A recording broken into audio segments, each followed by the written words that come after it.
You know what? Sige, wala akong filter.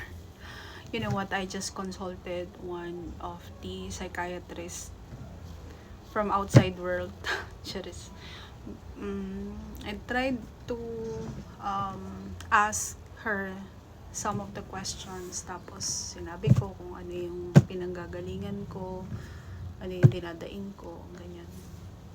Sinabi ko kung ano yung nararamdaman ko, like lately natatakot ako, feeling ko mamamatay na ako every time na ma-hospital ako, ganun.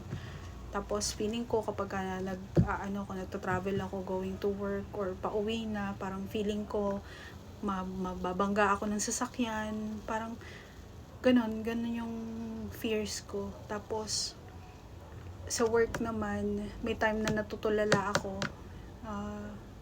nag-shutdown yung utak ko bigla, ganun. Parang bigla na lang nag-shutdown yung pandinig ko, tapos yung yung utak ko, ganun, parang wala na akong naririnig, wala na akong naiintindihan, bigla lang. Tapos after naman nun, mabilis naman ako nagre-reset, ganun. Sinabi ko rin yan doon sa doctor. Tapos sinanong niya ako, how about your sleep? Sabi ko, okay naman, nakakatulog naman ako 6 hours, 7 hours. Pero pagka may time na, halimbawa, nakatulog ako ng around 4 p.m. Tapos, nagising ako ng alanganing oras, like 9 or 10 p.m. Di na ako makakatulog nun. Ang pasok ko pa naman is, nagpe-prep na ako ng 1:30. Yun yung dapat nagising ko regular. 1:30 a.m. Alis ako ng bahay ng 2:20. Tapos, ang start ng shift ko is 3:30 a.m. Ganun yung cycle ko everyday. Every morning, yun yung routine ko. Kapag hindi ako nakatulog ng maayos, ang nangyayari, expect mo na by 8 a.m., 8 or 9, around 8 and 9, manginginig na yung buong katawan ko. Tapos, na ako nun, tulero na ako, tapos feeling ko nananam na yung face ko, tapos yung kalahati ng katawan ko, tapos magpapanik na ako. Iisipin ko na stroke ba ako, ganyan. Doon na nagsa-start lahat ng panic attack ko.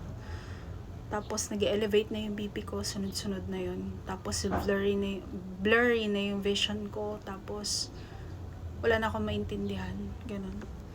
That is when I am lack of sleep, diba? Pagka nga nagigising ako ng mga alas 10, alas 11, hindi na talaga ako makakabalik nun sa tulog. Tapos, pag kumpleto naman yung tulog ko, maayos yung gising ko and all, naman ako, okay naman ako yung cycle ko ng morning. Pero, nangyayari, natitrigger ako kapag halimbawa, especially, meron ako nagagawa na maayos naman, tapos feeling ko lack of appreciation, ganyan. Hindi ako na-appreciate or something. Naguguluhan na ako nun. Or, okay naman ako, nakakapag-focus naman ako. Pero may time na pagka kinulit-kulit mo ako, lalo nakapag-focus ako sa ginagawa ko. Tapos, tinitrigger mo ako. Halimbawa, sa kalagitnaan na nagko-calls ako, tapos biglang sasabihan ako na, oy, meron kang call na hindi ganito, ganyan. Kumbaga, yung pag-take ko ng feedback, sobrang dinadamdam ko na kagad na, na iisipin ko yun. Ganon. Iisipin ko na siya the entire day. Parang ganon. Well, minsan naman na pag nakakayanan ko naman siya, like, kaya ko naman i-handle yung mga feedback. Kaya lang kasi, yun nga, naiisip ko na, wala na ba ako talagang nagagawang tama?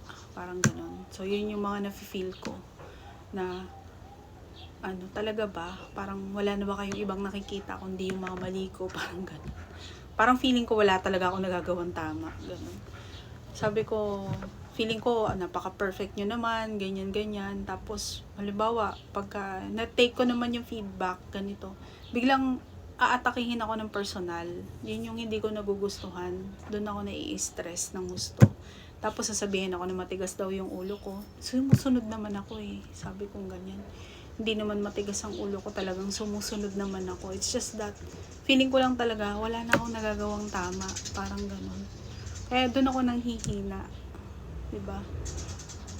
Tapos, feeling ko naman, okay naman, nagawa ko yung ganito, ganyan. Parang bigla na lang, hindi naman ako ma-appreciate dun sa magagandang nagawa ko. Puro ang nare-receive ko lang is mga bad na mga feedback, ganun.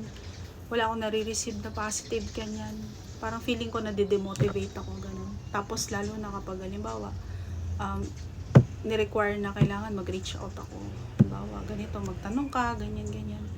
Tanong ako ng tanong, sabi ko, kasi gusto ko talagang matuto eh. Pero pagka feeling ko, yung ina-approach ko, parang wala siyang ganang kausapin ako. Parang hindi ko alam kung paano gagawin ko pag-approach, di ba? Hindi ba ako marunong mag-approach? Di ba ako approachable? Or tama ba ako ng ginagawa ko pag naghingi ba ako ng tulong? Paano ba ako? Rude ba ako? Hindi naman, sabi kong ganun. Minsan tinatanong ko yung mga kasamahan ko, sabihan niyo ako kapag feeling niyo yung meron ako nagagawa na foul or something, di ba? Minsan nihihirapan ako makipag-communicate sa iba kasi ayoko talaga na may masasabi silang masama about me, ganyan. Sabi ko, oo, kasi nga ang feeling ko, mayabang ako sa sarili ko. Kasi nga, ayoko nung palagi akong tanong ng tanong na makukulitan na sila sa akin na parang tanga-tanga naman ito, ganyan. Parang hindi ka pa rin ba natututo, puro katanong, parang ganun. O kasi gusto ko make sure ko na tama yung mga pinaggagawa ko, lalo na pag hindi ako familiar sa process or anything. I ask help, diba? Pero pagka halimbawa na, yun nga, yung parang feeling ko naiirita na kasi tanatanong ako ng tanong, hindi na muna ako magtatanong, ganun. Pero iisipin ko yun.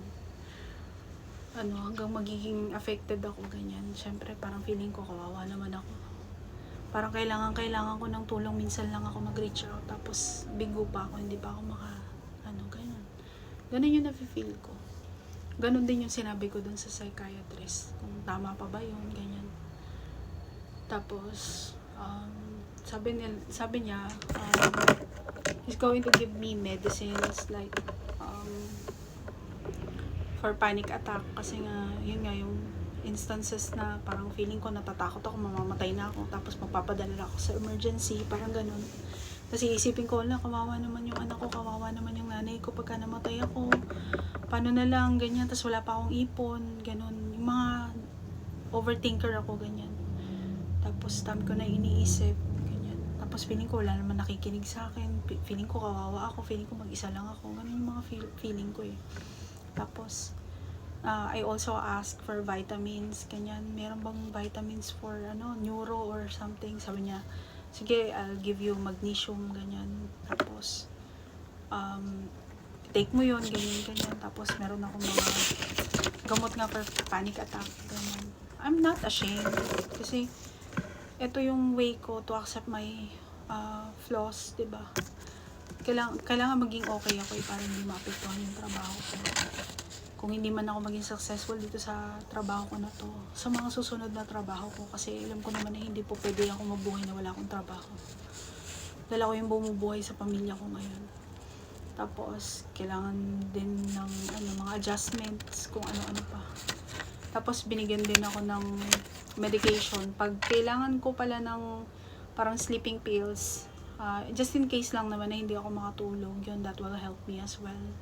Tapos yung mga meds ko is more on, parang ang side effect niya is for me to sleep, ganun.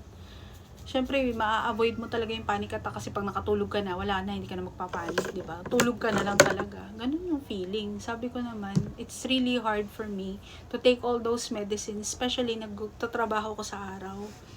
Tapos iti-take ko sila lahat ng gamot na yun. Alanganin gabi, ganyan. Tapos ang gising ko, alanganin din ang oras. Kaya ko to. Kaya kong i-manage lahat ng to. Alam ko naman na hindi ako nag-iisa eh. May mga nakaka-experience ng ganito. Pero sana, kung gaano sila sinuportahan nung mga leaders nila, ganun din nila ibigay yun sa kapwa nila, diba? Sa mga subordinates nila.